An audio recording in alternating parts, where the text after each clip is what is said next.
Okay, so what you're saying is Jimmie Johnson is sort of like Star Wars Empire Strikes Back and Return of the Jedi, whereas Brad Keselowski is sort of like Phantom Menace, you know, numbers 1, 2, and 3. I think maybe Jimmie Johnson is more like Archie Bunker, and Brad Keselowski is George Jefferson. I don't know. Brad Keselowski has a striking resemblance. He's moving on up. He has a striking resemblance to Jar Jar Binks, though. Yeah, could be.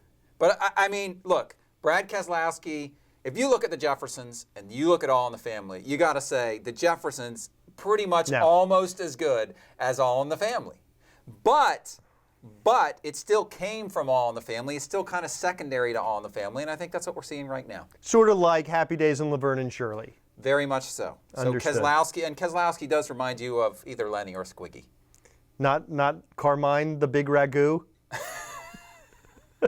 That's Tom. I'm Steven. Obviously, if it wasn't painfully obvious already, we're in the Rowdy studio talking NASCAR, heading to Phoenix. Hey, it's a two-man race, and if you look at Phoenix, you know Jimmie Johnson is great there. He's won there 4 times. That's twice as many as anybody else in the field. There is a little bit of a Lenny Squiggy thing to Jimmie Johnson, Brad Keselowski. I think there is, but look at Brad Keselowski now. Started off at Phoenix. He's improved almost every race. Got a top 5 in the spring. In February, he ran 5th.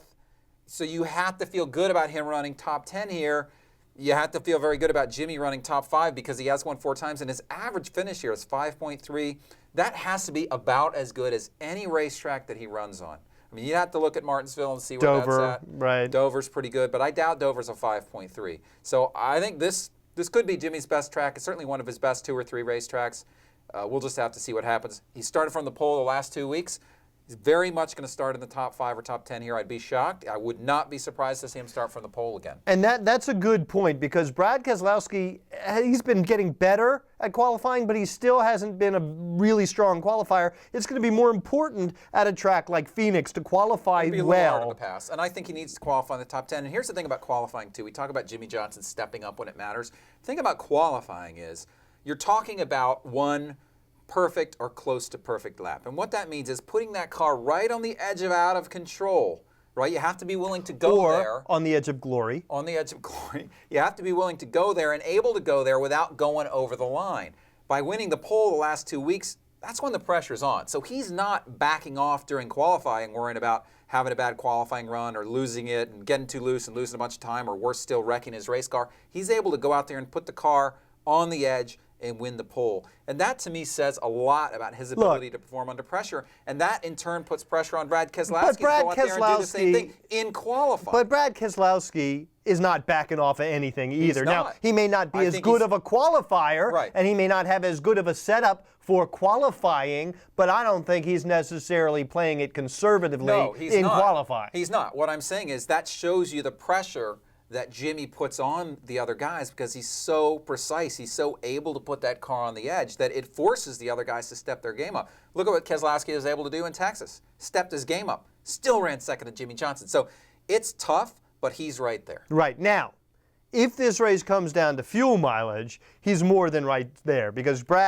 that's one place Brad does have an advantage over Jimmie Johnson, and I think we've seen a fairly clear advantage to Brad Keselowski in Penske Racing when it comes to fuel mileage, and he has won during the chase because of fuel mileage. And not only that, but we know that fuel mileage has had a very big impact in this race when it comes to the championship. Look 2 years ago to Denny Hamlin and his problems here. So that's not out of the question at Phoenix, but I think, again, big short track, start towards the front if you can, maintain your track position, and then go from there. Now, Brad Keselowski and Jimmie Johnson are not the only 2 guys in this race. Obviously, they're the only 2 guys that are worth discussing in terms of the bigger picture, the bigger storyline. But when you look at Denny Hamlin, when you look at Clint Bowyer, when you look at some of these other guys, they could make some noise here. And Denny Hamlin, especially after the disappointment that he suffered at Martinsville, might be looking, not to sort of resurrect. He doesn't need to resurrect anything. Are you talking about a booby prize? Is that what you're talking about here? He wants to end the season with a fresh minty taste in his mouth instead of a bad taste in his mouth. Well, he did win the first race here in February, and Ryan Newman has won here. It's a very good track for Ryan Newman. I would not be surprised to see him start on the pole. Kevin Harvick is very good here. You think of the guys that do well at New Hampshire, that's Denny. You think of the guys that do well at Richmond, maybe a Clint Bowyer, Dale Earnhardt Jr. Jr.'s pretty good here. Those are the type of race car drivers you want to think about. basically short track drivers. Big short track, that's how you run this place. Absolutely.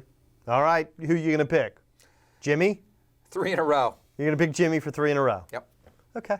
I'm going to pick Brad because it's going to come down to fuel mileage. Okay, there you have it. That's Tom. I'm Steven. Thank you for watching.